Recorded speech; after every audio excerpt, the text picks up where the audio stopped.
Good evening. Welcome. Can everyone hear me okay? Lovely. Thank you. My name is Alyssa. I'm the events coordinator here at the store, and I have the honor of introducing tonight's guests, Dylan Gottlieb and Kevin Kruse. Books from both of our guests are available for sale. You'll find them on the table behind you by the stairs. Also on that table is a sign-up sheet for our events newsletter. Tonight's talk will be followed by a question and answer period. During the Q&A, please raise your hand up high so I can see you, and I will run a mic to you so we can all hear your question. And after the event, Dylan will sign books at the table over here. So you may pick up a book from the table by the stairs, get in line to have it signed at this table, and then pay for it upstairs on your way out. There's no need for anyone to run up and down the stairs. Thank you to our co-sponsors for this evening's event, the Princeton Public Library, Princeton University's Department of History, Harvard University Press. We are grateful for your support in making this event possible. Dylan Gottlieb is Assistant Professor of History at Bentley University, a co-host of Who Makes Sense, a History of Capitalism podcast. He has written for the New York Times, the Washington Post, Gotham, the Journal of American History, and Public Seminar. Kevin Kruse is Professor of History at Princeton University. He specializes in political, social, urban, and suburban history of 20th century America. His books include One Nation Under God, How Corporate America Invented Christian America, and with Julian Zelizer, Fault Lines, A History of the United States Since 1974. Kevin is the editor of the book Myth America, Historians Take on the Biggest Legends and Lies About Our Past, which we celebrated here in the store in 2023, and we're so glad to welcome Kevin back to our event space today. Dylan Gottlieb's new book is Yuppies, the Bankers, Lawyers, Joggers, and Gourmands Who Conquered New York, and it feels especially right to be celebrating this book here in Princeton. Dylan received his MA and PhD in history from Princeton University. And as this book makes clear, our current cultural moment cannot be understood without first understanding how investment banks in the 1980s perpetuated a myth of meritocracy while recruiting from Princeton and the other Avies, portraying a career path to an enticing New York City lifestyle before wrenching work weeks in excess to 80 to 100 hours from their young staff, sometimes more. The investment banking lifestyle was so in demand here that one Princetonian yuppie quoted describes the sign-up line for interviews with banks at the university's career services as like a line for a Michael Jackson concert ticket. This book is engagingly written and impeccably researched. Dylan helps us understand how leisure activities like fine dining and running became symbols of taste and class, a notion we're still wrestling with. I anticipate there are many of us in this room who have Instagrammed a photo of our thoughtfully plated dinner entree. The book shows how the yuppie ethos of exercise as display of mental fitness and of self-improvement as moral imperative took hold, with conspicuous consumption at its center. These values hold sway in our culture today, as experienced by anyone who has stepped inside of a boutique fitness studio or purchased an expensive skincare regimen at Sephora. Also familiar as a backdrop of this period's rising gas costs, inflation, and the moral hand-wringing over a younger generation postponing having children in favor of the financial perks of a single lifestyle or child-free.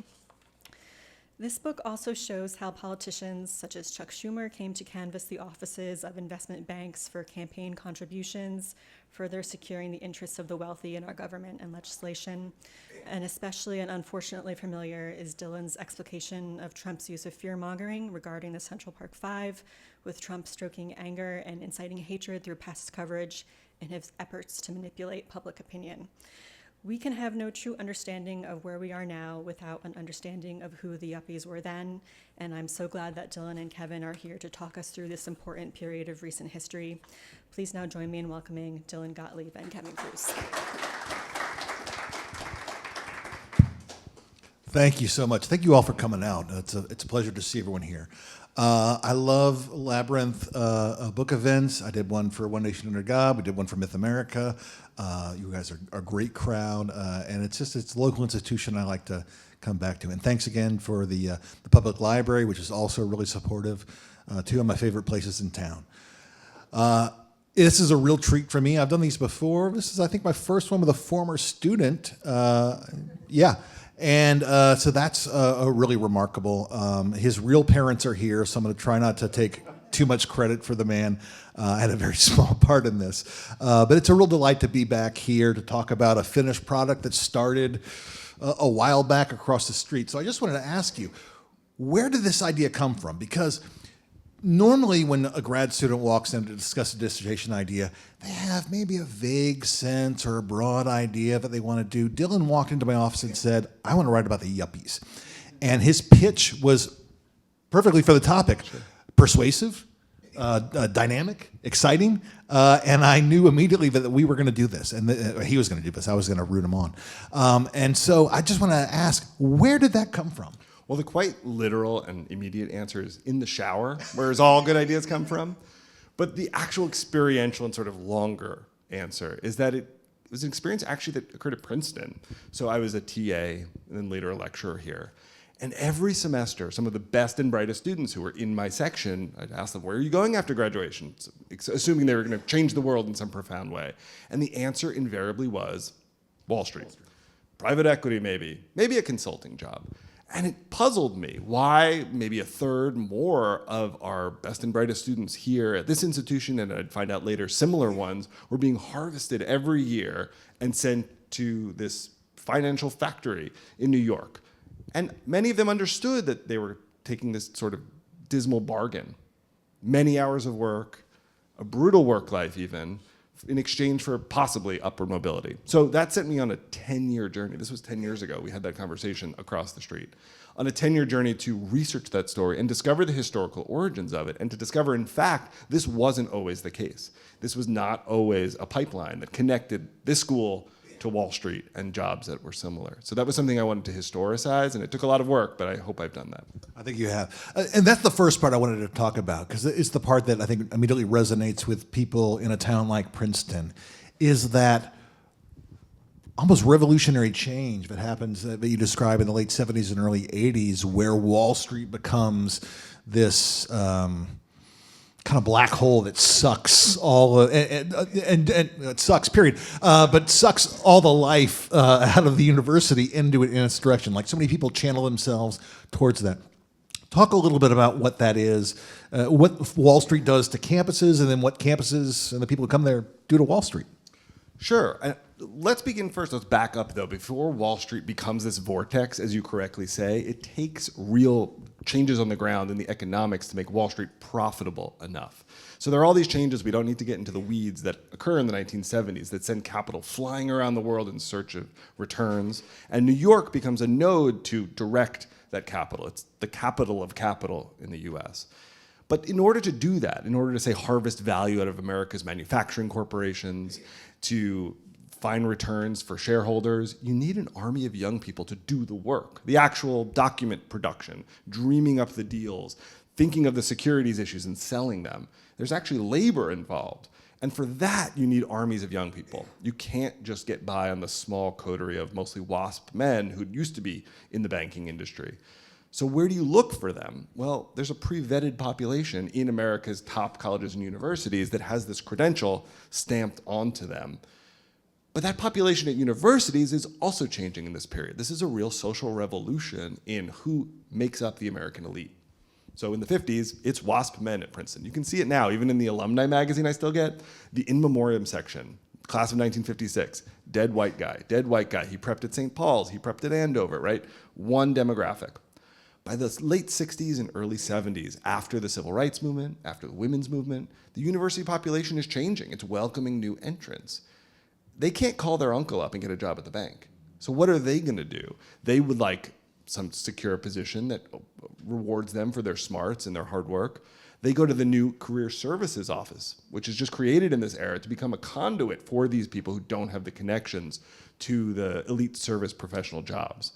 And in those offices, who's there waiting for them? The banks realize we need this labor force. We can recruit them by hooking up literally figuratively a pipeline from these offices to Wall Street.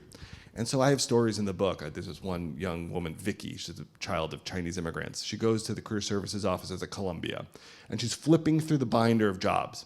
Bank, bank, bank. 90% of the jobs are banks, right? Because they've moved into the center of the American economy and now into the center of the hiring world as well. It used to be manufacturers. They're not interested. The students aren't anymore. And the banks are the ones who are desperate for that talent. Okay, and what happens when they get to Wall Street? What are the changes there? Well, it really is a devil's bargain at some level, right? They know at some level they're signing up for upward mobility, but the costs are great because when they get there, they realize I'm at the bottom of a totem pole, and it's not the sort of clubby, gentlemanly affair of the 1950s and 60s. Or say, let's talk about law firms, for example, the adjuncts to investment banks. They work hand in glove to remake the American economy. You know, in the 60s, if you were an associate at Cravath, you had one partner above you. They were your mentor. It was like this, right? Like advisor, student, with an expectation that you might make partner someday. You might replicate the firm. By the late 70s and early 80s, as the pace of financial deal-making accelerates, well, the partner doesn't even see you anymore. There's no time for that. It's turned into a pyramid structure with armies of young associates, 4 or 5 under every partner. And now you're not really there with an expectation you'll ever make partner. In fact, 80% or more wash out in the first few years. No, you're there to have your value extracted out of you. And it comes to resemble, this is the word that the associates use in the 80s, a sweatshop. That's slightly hyperbolic, right? And maybe even offensive. But they are producing an extraordinary amount of value for the partners who are extracting it out of them. They're surveilled by new layers of management. They bring in MBAs. They would never have done this in the 60s. It was too gentlemanly for that. But now they're focused on profit out of deal flow, right? And associates are just sort of the raw labor power that will keep this system going. And so their lives do become immiserated, right? They're well compensated. You know, you're a first-year associate in 1986. You're getting the equivalent of about $180,000 a year. So we shouldn't cry for them, right? But at the same time, your hourly wage is not that gaudy. You're taking home money, but you're working 50 hours a week, 60, 75 hours a week. It's a real bargain, a devil's one at that. So you've got these young, upwardly mobile professionals who have incredibly stressful jobs, working incredibly long hours, well compensated, but they have very little free time. And so talk about how they try to make a world for themselves outside the workplace. The part that I think this is going to be the best-selling book with Gourmands in the title in decades. Talk about the role of food here, because that maybe it's just that I'm fascinated by food, but I found that part to be really engaging and really exciting. Well, it's part of the whole class transformation journey these young students are going on. In order to validate their position atop the hierarchy that they've climbed atop, it's not just working the hardest. It's not just your profit and loss statement at the end of the day. It's also displays of taste that signify your rightful place atop the new class ladder that you've climbed. And the gourmet tastes that emerge in this period, gourmand, by the way, is my publisher's word, not my own, so I'll disclaim that now. But the gourmet culture that we're so used to now, we might call it foodie culture, has its origins in this very moment. You know, fancy food in the 1950s was terrible. If you went to the best restaurant in New York, it was invariably French. The sauces were heavy. The peas came in a can from France. They weren't good, but they were fancy because they came from France. So elite taste was highbrow. It was European. You know, you listened to opera, you ate French food. After the counterculture and the diversification of the elite that comes with new entrants, right? You have Italians and Jews and women and people of color coming into the elite. They're sick of this French crap, right? And the counterculture taught them, hey, you can actually valorize things that are folk, that are down the cultural scale. And because of your specialized knowledge about how to eat them, you can actually get just as much credit as eating that bad French food. So suddenly, you know, Italian salami or smoked fish or coffee beans or all these highly specific regional foods that we now take for granted, like balsamic vinegar, was actually a real signifier of belonging in an educated elite. So why does this actually matter, though? Well, it's predicated on the new material reality of inequality, right? So wages, as you know well, in the United States for the average worker from about 1973 to 2000, the average wage, accounting for inflation, is flat. It's not that way for yuppies. Combining two professional incomes, enjoying the wealth thrown off by the financial industry, they're enjoying the most disposable income of any group. And so marketers are like, we've got a real opening here in the middle class. There's a gap, a disposable income gap that opens. And so you probably are familiar with the retailers that emerge in this era. The Silver Pallet Shop, Dean & DeLuca, the Food Emporium even. These grocery stores pivot to the upper middle class that's pulling away from everyone else to serve them as a business strategy. So these taste cultures are predicated on very real structures of inequality that are emerging. And then these taste cultures validate Yuppies' position atop it, right? Like, hey, we do belong up here. We've got the best taste. We work the hardest. So taste validates their class position. It helps it cement the sort of mutual recognition that they have for each other when they're in a sidewalk cafe or at Dean and DeLuca. And it spills over into Wall Street too, right? Talk about the restaurant, the Zagat Restaurant Guide. That was again another. There's so many. So who here has heard of the guide? Okay, so Okay. I'm preaching to the choir here. I don't have to describe it, but it's Yelp before a phone, Google Maps before your phone. So this pocket-sized guide, and it was designed for a suit pocket, was created by two corporate lawyers in 1979. And they're taking clients out to meals all the time, and they think, well, how do I display my good taste? How do I make sure that this is a place that will impress my clients and help me close the deal? So they pass out mimeographed surveys to their other corporate lawyer friends who mark them up and say, well, we like this place for that. They offer little prose snippets in the review. And they bundle it into first a very amateurish little book that you can distribute to clients as a gift or take out yourself when you're taking a client out to eat. The wife of Tim and Nina Zagat, Nina is a tax attorney. She realizes if we make this a business, this whole thing is a write-off. We can write off all the meals. She's very savvy. So they professionalize it, and soon they're printing hundreds of thousands of copies. And it becomes this talisman of belonging in taste culture. If you pull out the Zagat Guide and take your client to the right place, you can gain this esteem with them and signify your belonging in this class that's really in flux in this period, right? It's not just the boys who went to St. Paul's anymore. How do you know that you belong? Well, let me show you. I had a wine tasting class in my MBA, and I've got the Zagat Guide, right? I belong here. And so it becomes, I make this joke in the book, the Little Red Book was for the counterculture. This is the Little Red Book for Yuppies in the 80s. Fantastic. Okay, we could talk about food all day, but I'm getting hungry. The flip side of that, they're out there consuming rich, expensive food. Then they hit the streets to run, right? And as somebody who had grown up, I jogged all my life. My dad was a runner, but my dad was a Midwestern farm boy accountant. And so I hadn't linked this up with the world of Yuppies. That's not a word I would have used to describe him. But it makes sense, right? To think about the people he would go running with, the people who would show up at the marathons. This is down south, but talk about something that we all now think is iconic, the New York City Marathon, and how that fits into this book. So it seems kind of counterintuitive. Like, why is running in this book? It's sort of like describing water to fish if we're people who enjoy exercise, right? Or wearing a fitness tracker.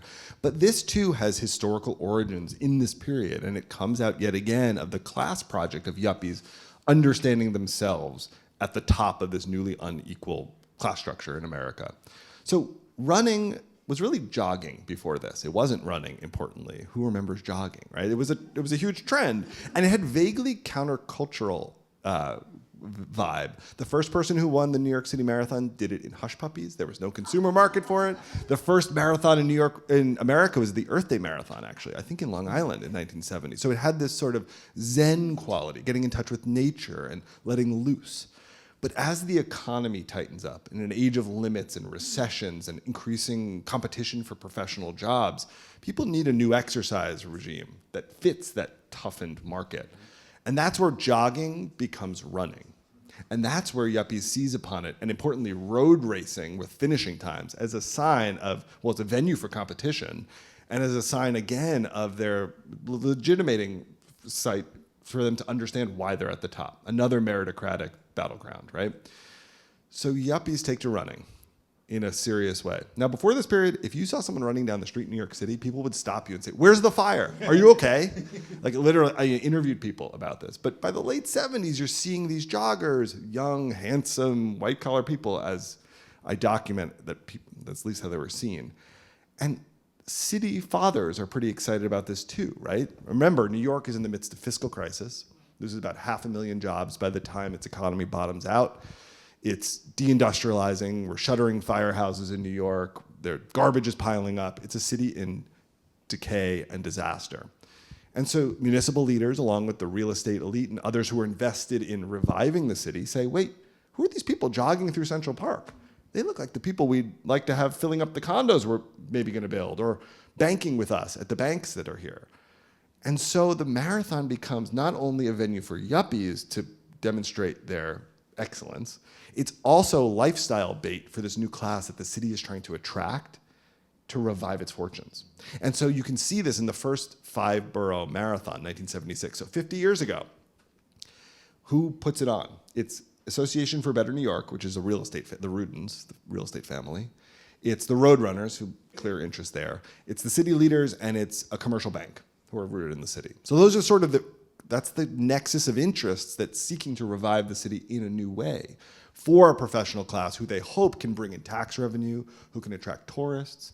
And you know what? The marathon is the rare revival tactic that really works. It's broadcast to tens of millions of people around the country. You know, cameras go to Brooklyn. For the first time, national television is in Brooklyn since the Dodgers left in '57. They say it on the broadcast. You know, they're panning through Fort Greene like, we're back. And so it is this remarkable example of revival and renewal that kind of works, unlike so many other harebrained ideas in the 70s and 80s to save cities. So it's this nexus between the yuppies' desire for class-linked fitness and sociability, and on the other hand, cities seeking to revive themselves, who seize upon that interest and promote it. So far we've talked about, and I'm amazed, we've gone 22 minutes talking only about the positive parts of the yuppie experience. Certainly not what I would have felt at the time, seeing them around. I think I told you when I was at college, I remember seeing or at grad school, there was a spray painting on the wall. Someone had written the word yuppicide. One of my professors, who used to wear a little Mal hat, I just caught him chuckling one day for that, yuppicide. He liked it. He might have been the one who spray painted it. But there's a polarization here, right? I mean, not politically, but I mean in terms of society. What are the downsides, and there are many, and some of them are very dark and ugly, to the yuppification of New York? What does it do to a city that is already in decline, and they pitch themselves as the savior, but you argue that there's a lot of contributing to the kind of the uglier side of Manhattan and Hoboken too in this era? Yeah. So we have to understand the elevation of yuppies coming at the cost of others. Like, there is a direct relationship between, say, deindustrialization of the heartland and the ascendance of a class harvesting value and geographically concentrating it in New York. You know, if you were a Princeton grad in 1960, you might have been a CEO at Alcoa or a middle manager at Kodak. There was a geographic distribution of talent and of capital and investment. Well, by the 1980s, all of that capital is flowing out of those places, in no small part because of the work the bankers and lawyers are doing to extract that value, to chop up, merge, take over the corporations of America that have indeed been throwing off less profit. But now the benefits won't go to the stakeholders in local communities, but to shareholders and the workers who serve them. So, you know, a third of the Fortune 500 ceases to exist or is merged away in the 80s. Like, that's all the work of these people. And so the capital floods to New York. And with it, the talent flows to New York, right? And they all need somewhere to live. But there's this problem. Real estate is quite wary about investing in a city that sees, you know, fiscal crisis, decay, disaster. Vacancy rates are super low in this period, 1-2%. But the banks are hiring. About 120,000 new bankers arrive in the 80s in New York. The number of corporate lawyers doubles. Where are they all going to live? There's this desperate need for housing on a short time scale. Well, New York has very strong tenant protection laws. What are you going to do to remove the prior tenants who are there and might enjoy all sorts of protections, including rent stabilization or rent control? Well, you could threaten them. You could use economic means. You could cut off the heat, which they do.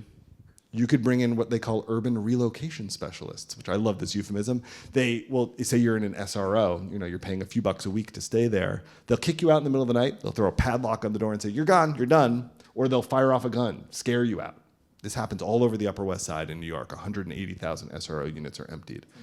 And it climaxes in Hoboken, New Jersey, where this is actually the first story I found researching this project, is that there, it's 10 minutes by PATH train into New York. You probably know this, right? And it's flooded by yuppies in this period. The number of financial workers in some areas of the city goes from 1 in 5 to 1 in 3 to 1 in 2. And they're all looking for renovated condos and co-ops and rentals. But there are all these Puerto Ricans living in rent-controlled apartments there. So what do the landlords do? They threaten to and then actually use intentional arson fires to remove those tenants. Dozens and dozens of documented cases. 56 people die in those fires. Thousands are displaced. It's just utterly stunning and shocking.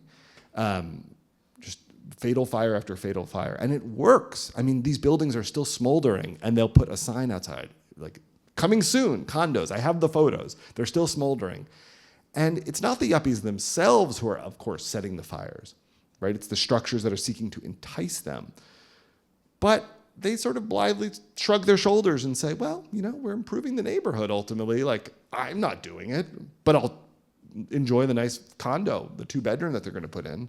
It's this shocking story that even in Hoboken wasn't largely discussed until I excavated it, and I've done a lot of work with public historians there and other photojournalists to memorialize this work, because in some ways it's not my tragedy to tell, but that's one of the violences of gentrification, is the silencing of these stories, which only now are people beginning to acknowledge in that city that's been entirely remade. If you've been to Hoboken lately, it's all young finance workers, right? It's almost complete, the transformation.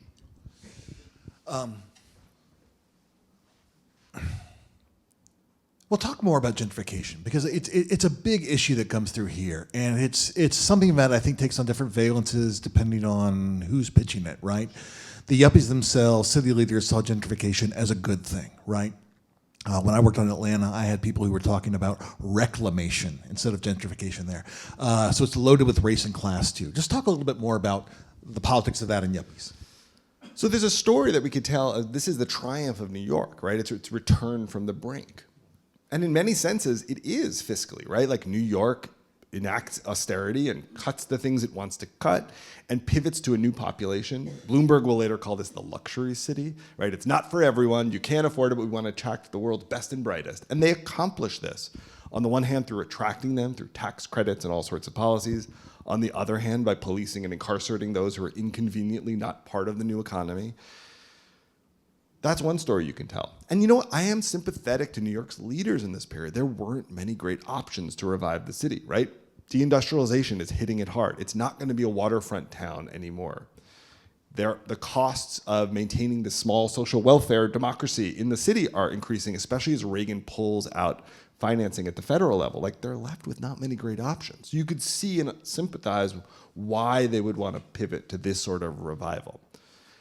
But it did foreclose other ways of doing this, right? If you want more members of the city to join this rising class, why did you make tuition at CUNY, right? It was free before. That was an elevator that carried people from the projects, you know, up to untold heights, right? City College, it was the Harvard for the Jews in the 30s. Well, no longer, after this era of austerity is enacted by the Financial Control Board, and after the city pivots in whole cloth towards yuppies as the strategy for renewal. So there were alternate paths than rapacious real estate development, than wholesale remaking for this class that weren't taken. But we also understand how narrow those options were. We might be, if not sympathetic, at least comprehend what they were thinking. Let's talk about the leaders, since we were just talking about their configurations of the city. What does the arrival of yuppies and the supremacy of yuppies in 1980s New York, what does it do to the politics in the city and in the nation? Yeah, so they're not numerically large when it comes to a constituency nationwide, right? It's not easy to point to them and say, oh, well, they're the Reagan Democrats. They flipped the election numerically. But where they really do have power is in two domains. One, imaginative and sort of intellectual, and then two, financial. So start with their ideas. Here's a shocking fact for you. Since in the last, 15 elections, Democrats have run someone who went to law school for both parts of the presidential ticket. We've had lawyers running for president in the Democratic Party, the party of labor ostensibly, since McGovern, I think. That is a shocking fact that needed historicizing. And I wanted to understand how the professional class worldview became hegemonic in the Democratic Party. And that was a story I found begins actually in the crisis of the 70s. So I tell this with your suggestion, right? You're like, tell the politics story. He was right. I followed a sort of strange path there. Gary Hart, does anyone remember Gary Hart, right? This is quixotic campaign for president twice.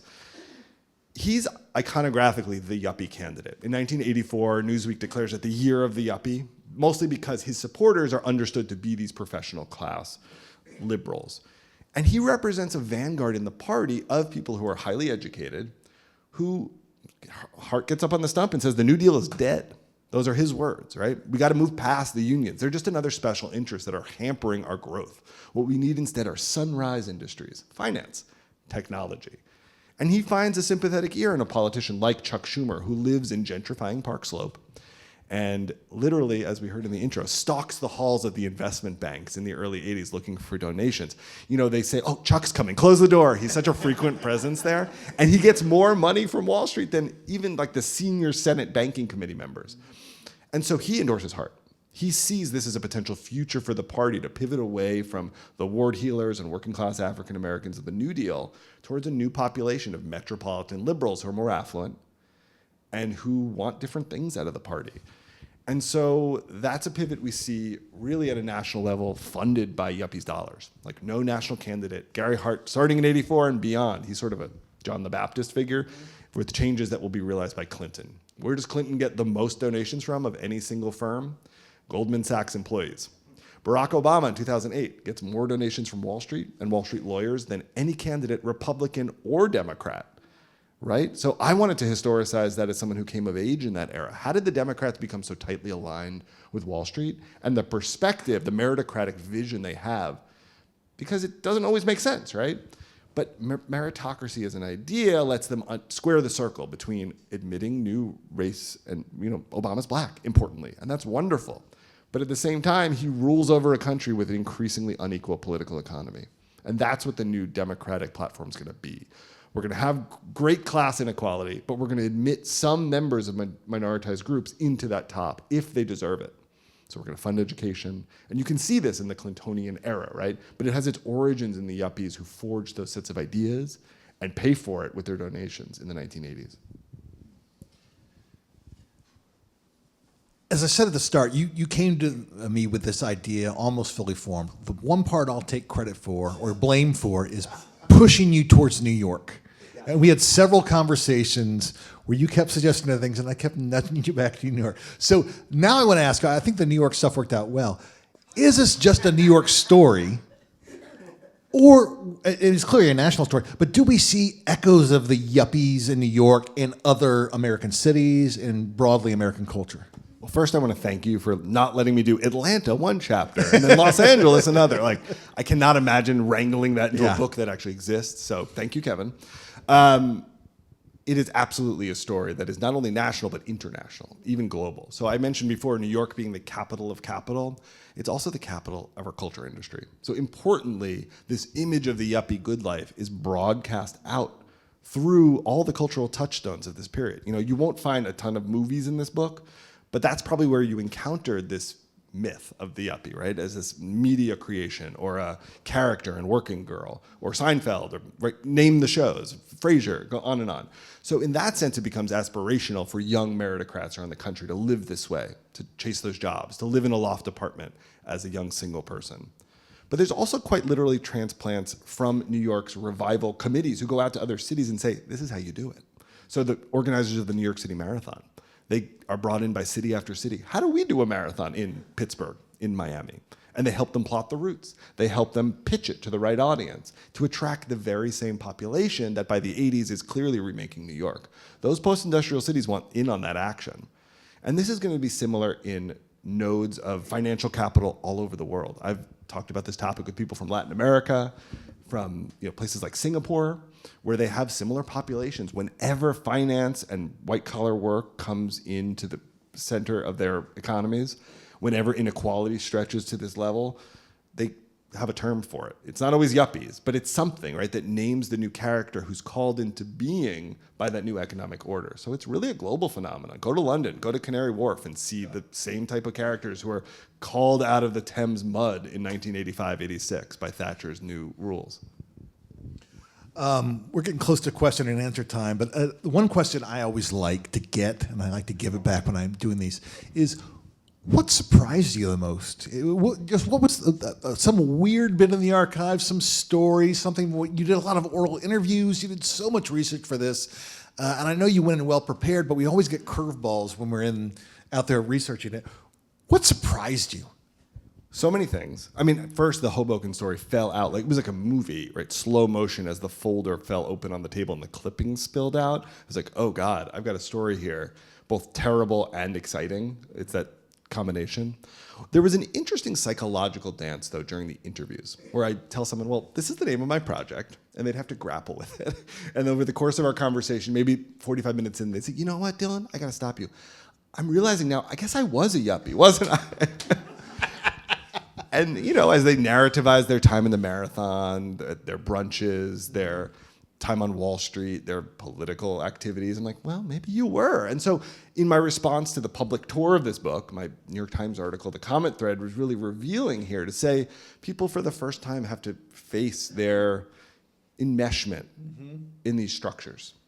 And for some people, that's enlightening and exciting. For others, it's profoundly alienating and upsetting. They closed the comment section in the Times. People were so angry. I think that it's actually unique to the yuppie mindset, which is so deeply individualistic. You know, you rise and fall in your career based on your own smarts. Your profit and losses, your record of achievement. And I think for them, they have this story about success being earned, which it indeed was. Like, I don't want to detract from that. But only because they were called into being by this new economic order. I think as a millennial, I'm more disabused of that. You know, you can make all the right choices, but if you graduate into the teeth of the financial crisis, sorry. For them, the survivors of this yuppie era, those who profited from it, there's a sense of well-worn accomplishment, which I don't want to deny, but it's uncomfortable for some of them to confront, to say, wait, I guess I was part of the remaking of the city, for better or worse. And that sometimes worked out in more complicated ways. Phenomenal. Okay, so let's open it up to questions. I see a lot of people here who I think have some. Yeah, again, raise your hand and they'll bring the microphone to you. Here we go. Right, just wait a second so we can hear it. The one thing I didn't hear you mention is a kind of culture that disappeared, having grown up in New York. Yeah. Especially the Village, which as a young child I hung out in all the time. Yeah. And the transformation that happened from bookstores and art galleries, and as opposed to food not being good in the 50s and 60s, the finest Italian bakeries, sure. The finest meat stores where you could get delicious, any kind of cut of meat. So that to me is the saddest part of this, is and replaced with yuppie stores to buy things. I think you put your finger on something really tragic. We actually have an expert on Soho in the room who narrated this exact process so beautifully in his book, Aaron.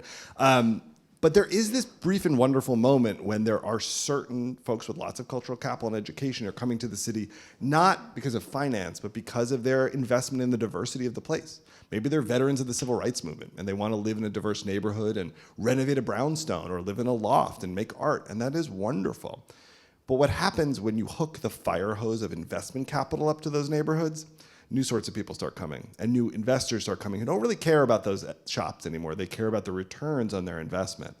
And so that's when you see a demographic shift from the working class white ethnics who are still there, from the brown-stoners or the new left people, the lesbians who own a townhouse in Park Slope. They're going to be replaced in some measure, or at least joined by tons of lawyers. And then the shops are going to change over to chase that market of those who are enjoying disposable income. So was it inevitable? I'm not sure. But in some ways, ironically, that first generation of artists and creatives paves the way for what comes next. It's not their fault. It's just that investment capital redirects it away from the things that you treasured and I treasure in cities. Hi. Thank you very much. Cocaine. Discuss.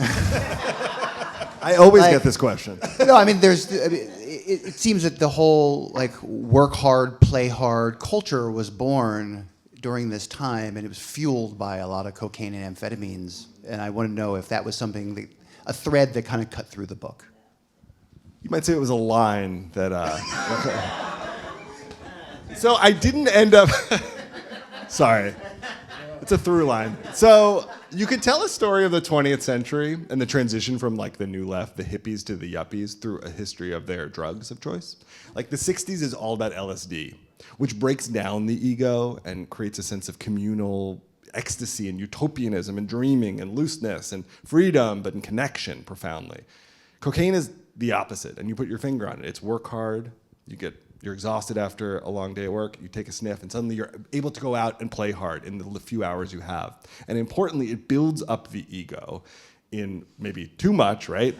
For those who are young and maybe insecure at their jobs. They got yelled at by the partner all afternoon, and now they want to go to Limelight and party all night to kind of as a salve for those feelings of inadequacy. And cocaine's the perfect drug for it.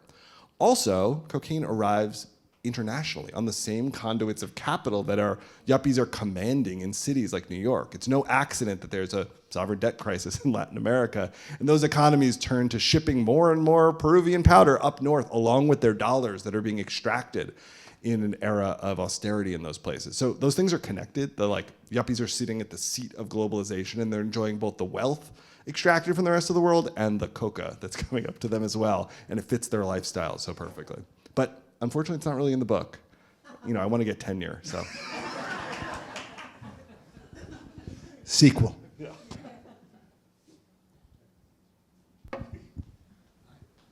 Thanks for the shout out. I was wondering, there's so much about the book that, the echoes of your story clearly, both, in the world I inhabit or even my personal hobbies, clearly they are reflected in Not in cocaine. the book. Not cocaine. Just jogging. No, I didn't. My own story was Dylan was mentioning, he's like, oh, the marathon thing. I'm like, it's not why I run marathons. And the first time I heard you present on the chapter, I was like, damn it, that's why I run marathons. But I'm sort of wondering, I was thinking, I guess my own experience teaching about gentrification, when I first started teaching about it in 2012 in Pittsburgh, everyone wanted to talk about hipsters, and no one wants to talk about hipsters anymore. And so what do you make of the fact that no one uses the phrase yuppie? You're talking about so many things that are so present, but the word is just vanished, right? It's maybe kind of like hippie, we all know a hippie when we see him, but are there hippies anymore? So it's in some ways the water we all swim in, right? Balsamic vinegar is on the key foods on your corner bodega, right? It's everywhere. Fitness culture is ubiquitous, right? The meritocratic rat race to get into college and then secure one of these jobs, it's become so universal that we almost cease to notice it. So that's one reason I wanted to actually animate the term, to show it has a history, and it's a specific class that's created in a moment that does become dominant and ubiquitous, but has its origin in a specific time and place. And just maybe might be reaching its end. We can maybe talk about that. There's this great sketch. I shouldn't tell this story, but has anyone seen the show Portlandia? So there's a sketch where Jelly Biafra, who is an old punk from the 1980s, is in a coma since the 80s. And he wakes up in the hospital, and he gets out, and he sees all these people jogging, and he yells at them, "Yuppies!" And they're like, "We're not yuppies. Yeah. We're just, we run." Yeah. And then he sees people doing yoga, "We're not yuppies, we're yogis." Yeah. He sees people dining at a fashionable restaurant, and he's like, "Yuppies, no, we're just foodies," right? So in some ways, we've transmuted this critique of the yuppie scum into more diffuse categories that we roll our eyes at, but still help us understand the inequality that remains and is even worse than this period. So in some ways, we both all inhabit this world. On the other hand, we've lost the words to describe it. And that's one reason I want to reanimate this as a class. It's distinct, it has its origins, and it might just have its end.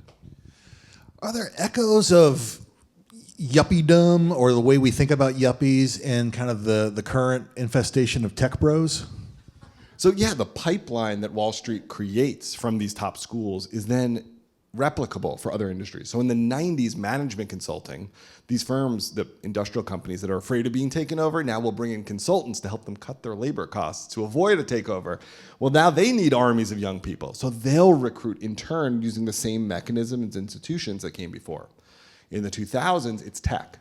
So in the early 2000s, if you were at a top school, there were whispers like, Google's recruiting, they're coming. And they offer new sorts of lifestyle perks, ping pong at the office and snacks. Just don't leave, right? Work your 80 hours and enjoy the perks on site. But this pattern that's created there, right, where the most prestigious job is held up as almost the path of least resistance for excellent students, but also the most prestigious option, that can be replicated by whatever industry is next. It starts with Wall Street, but then it can be picked up by future industries. I was also thinking, do you feel that the political and financial influence of the yuppie class kind of culminates in Citizens United with, at that period, just having that just unbelievable financial influence over politics. I think I want to differentiate the yuppies from the plutocrats who are actually sitting astride our political system now. Like now we have billionaires that truly direct the course of our economy and our political life. And yuppies are not, most of them don't become billionaires. They become sort of they're their handmaidens who help them enact this new mode of accumulation in the economy and give smaller dollar donations usually. It's a good question that Kevin's probably in a better position to answer in terms of political donations, but I think numerically the suburban or the metropolitan, the urban liberal is a powerful cohort in a larger scale than the individual donors who are really putting the thumb on the scale, particularly in the Republican Party. Yeah. Right, like the Kochs funding, astroturfing the whole social movement in the Tea Party. The Democrats don't exactly have that, but they do have $3,000 plate dinners in Silicon Valley, and for many years they have their ear bent by Wall Street. I think that matters, but I don't know if Citizens United is the breaking point, at least on the left. What do you think? I think that's about right. I think, it's more it's a good question. I think it's more of a movement we see here where it's not Citizens United on the Democratic Party. It's more the kind of influence of the tech moguls, the commitment to Silicon Valley, and the continued warping of that move away that begins with Hart and the unions, moves through NAFTA, of shifting the party really away from its traditional base and thinking about these are our people up here. And yet still expecting working class folks to vote. Until they don't. Until they don't. So are yuppies more effect or cause? And, I read the introduction to the book, and it's like, this book is intentionally not about the Reagan era, about Reagan. Right. But looming over all of this is Ronald Reagan destroying unions, tax cuts, bashing government, right? Like the antipathy towards government now maybe didn't start before Reagan, but certainly has. So, it's a great story. Why does it matter? And again, how much is it cause and effect? That's what Absolutely. I'm curious. So I do think it starts with an economic transformation that doesn't just begin with the Reagan administration, right? These are longer duration changes in where we build value in the economy, right? Finance doesn't rise out of the ashes and move to the very center as the largest generator of profits in our economy just because of the Reagan administration. The Democrats are actually the ones passing the anti-New Deal financial deregulation. Like the Garnes-St. Germain Act, it's Democrats who vote for it, not Republicans. Reagan, his SEC chief, is not going to regulate mergers. They have their own huge role in this too. It's a bipartisan effort, importantly. And that's really what I wanted to point to. There's this consensus after the crises of the 70s that our economy needs to pivot in a new direction if we're going to retain our competitiveness in the world. We're not going to keep up with Japan in manufacturing cars, perhaps, but we can in financial services. We can outpace the rest of the world. And so it really is a bipartisan project to eliminate the strictures of the New Deal financial shackles that had kept banking boring and unprofitable. And remember, who signs the final nail in the coffin for the securities regulation of the 30s? It's under Clinton.